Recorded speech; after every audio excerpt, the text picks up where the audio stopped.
ভারত এখন আরসালাতের উৎপাত, কিন্তু তার মধ্যেই পাকিস্তানি অকুপাইড কাশ্মীর এখন কি হচ্ছে সে বিষয়ে তো তোমরা অনেকেই জানো না। তাহলে তোমরা প্রথমে ভিডিওটা দেখে নাও পাকিস্তান সেনাবাহিনী কি হিসাবে ওখানকার মানুষদের উপর অত্যাচার করছে।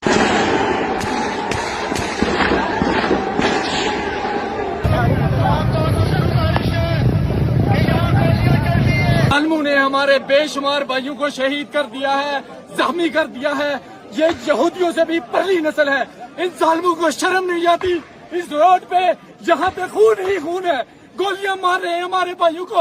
क्या तमाशा है ये? তোমরা দেখলে তো ওখানকার সাধারণ মানুষ নিজের অধিকারের জন্য মিটিং মিছিল করছিল, কিন্তু ওই মিছিলে পাকিস্তানি সেনাবাহিনী র্যান্ডম ভাবে গুলি চালিয়ে 20 থেকে 30 জন মানুষকে হত্যা করেছে। কিন্তু ভাবার বিষয় একটাই, যারা সারাক্ষণ চিল্লামিল্লি করে ফিলিস্তিনে কি হচ্ছে, ইরানে কি হচ্ছে, ভারতের কাশ্মীরে কি হচ্ছে, কিন্তু এই বিষয়ে তারা একটিও কথা বলছে না। তারা একদম নিশ্চুপ। তার কারণ কি তোমরা জানো? বাপের বিরুদ্ধে কেউ কি কথা বলতে পারে? আর কথা বললেই কিন্তু উপর থেকে ফান্ডিং বন্ধ হয়ে যাবে। তাই জেনজি বা তরুণদের উদ্দেশ্যে আমি একটাই কথা বলবো, এই সকল সুযোগ সন্ধানী মানুষদের দলে যোগ দেওয়ার আগে একবার নিজেই রিসার্চ করে দেখো এরা মানুষদের জন্য, এরা দেশের জন্য, এরা খেটে খাওয়া মানুষদের জন্য কি করেছে আজ অব্দি।